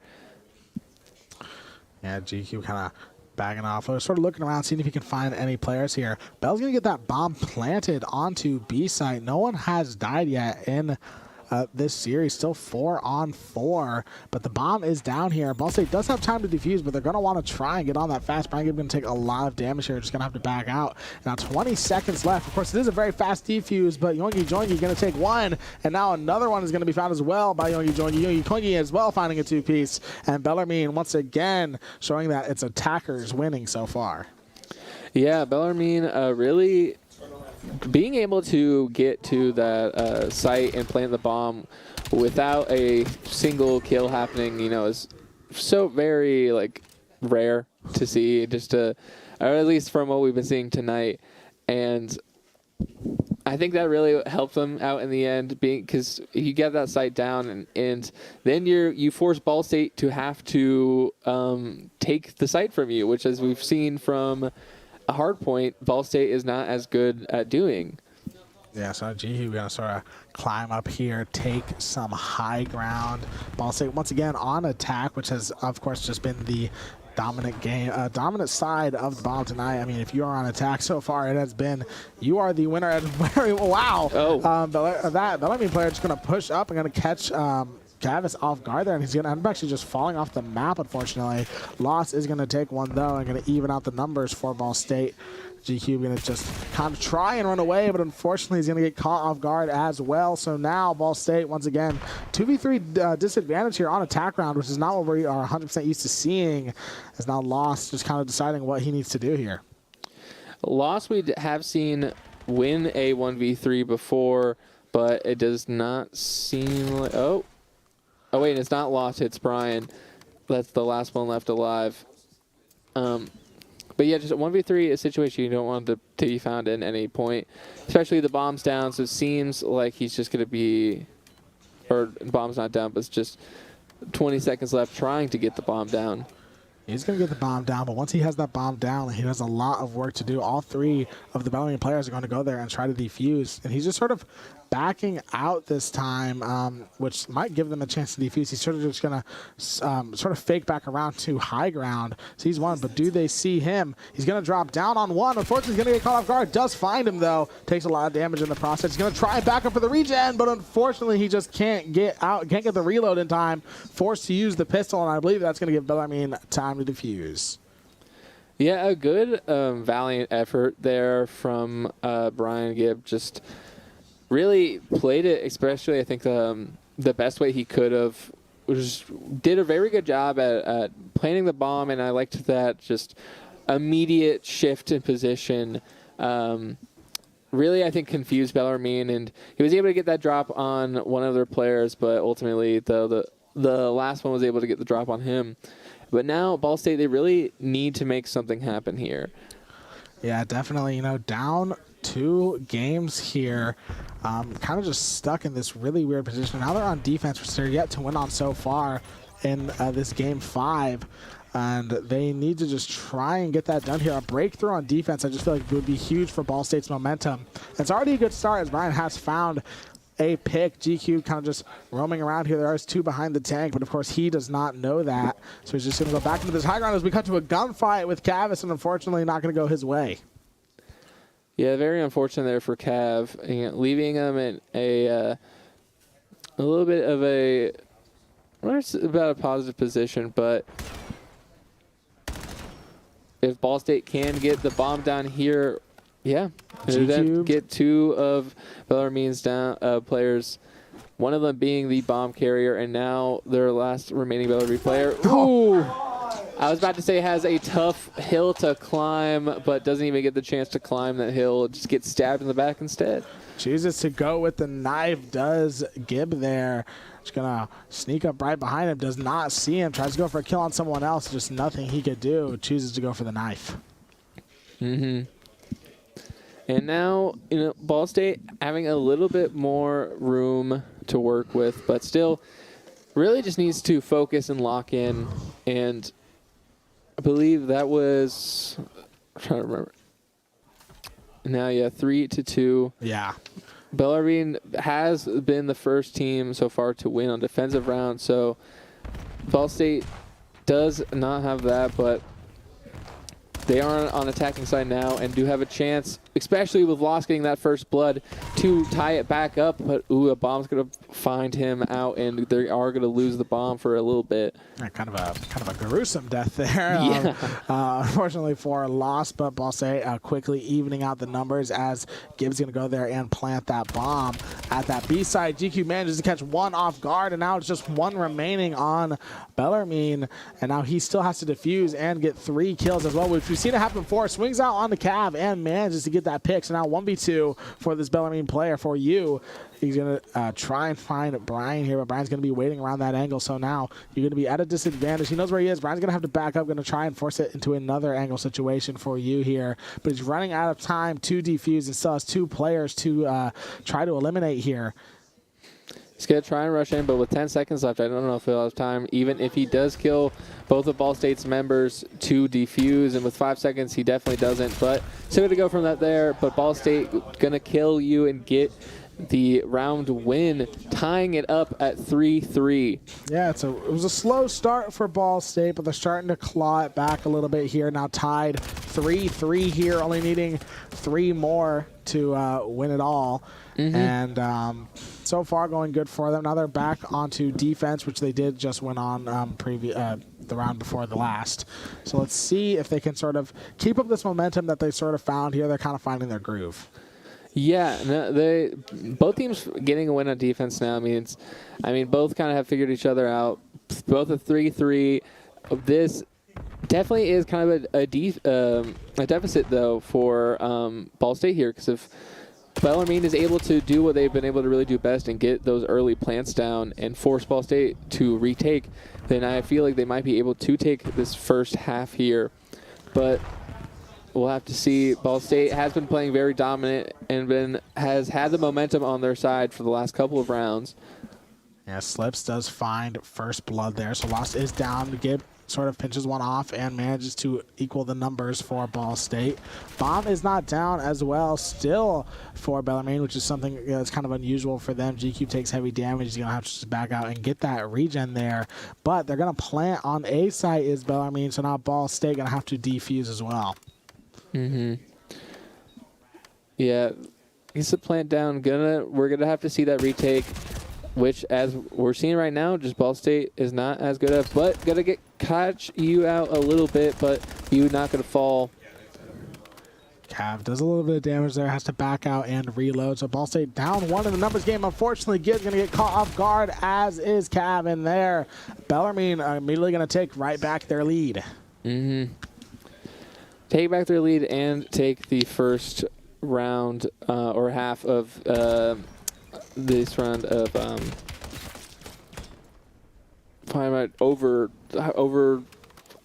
Search and destroy. Exposure. Yes.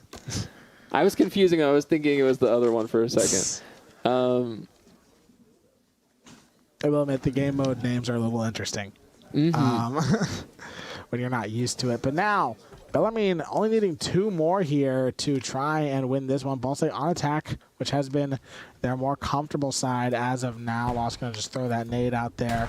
Ball State playing fast and trying to just play aggressive here. Cav, though, slowing it down. Does maybe sense that there are some Bellarmine players over there, but he's just going to kind of be holding that angle for no reason. They're going to choose to back out, and now they're going to move over to this B site, which they know that Ball State is attacking. Lost manages to find one, gets that first blood. Yeah, definitely need this first blood here. Trying to tie it back up, but they're not going to get that plant down. Brian going to get caught out by Slips.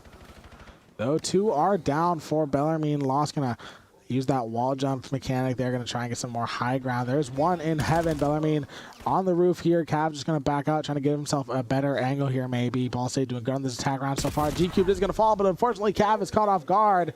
Now it is just Lost here. Last alive for Ball State. Doesn't have the bomb down either. Yeah, just really unfortunate there for Ball State. Brian getting killed while playing the bomb. Just really not the scenario you want to be in. It leaves the bomb sure on site, but it kind of leaves them in usually a kind of a more open position that is hard to fully retake, which I think was really shown well this round. But Ball State still in it, but it is going to be tougher for them now. Yeah, they have to win out, basically, for the rest of this search and destroy. Cannot drop a single round here, as now Bellarmine is at match point, 1st to 6, and this best of 5. So let's see how Ball State can sort of try and come back from this one. Gid finds a pick on the one, manages to get another, but he's going to take heavy damage as there's multiple Bellarmine players there, and this is unfortunate already for Ball State. It is just G-Cubed in a 1v3, last alive.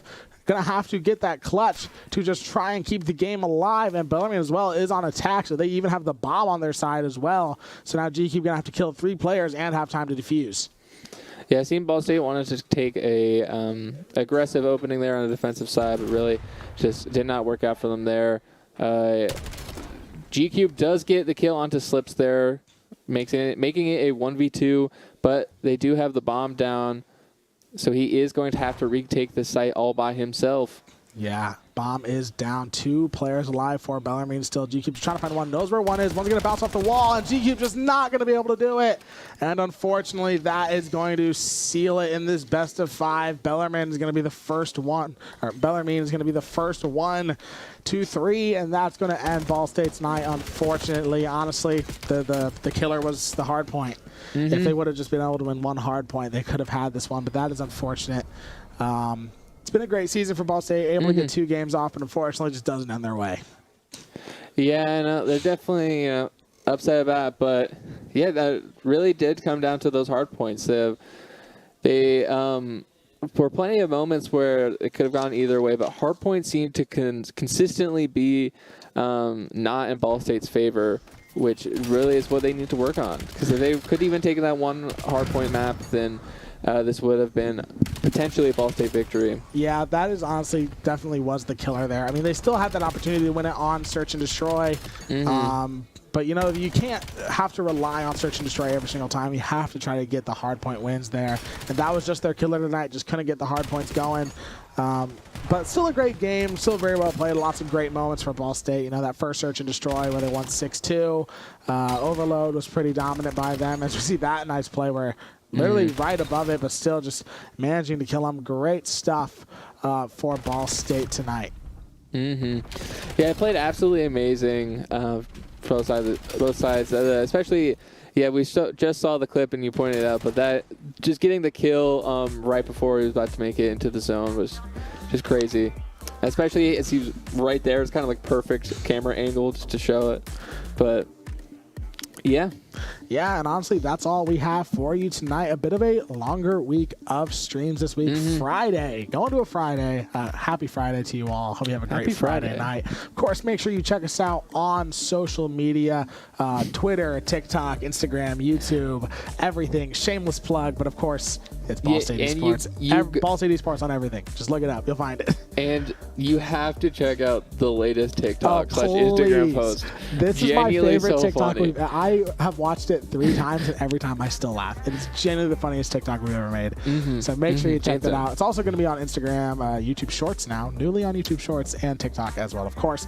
But I've been Wyatt, aka Libby Baby. And I've been Zane, aka Pokey Penguin. Thank you guys so much for joining us tonight. We will see you later. Good night.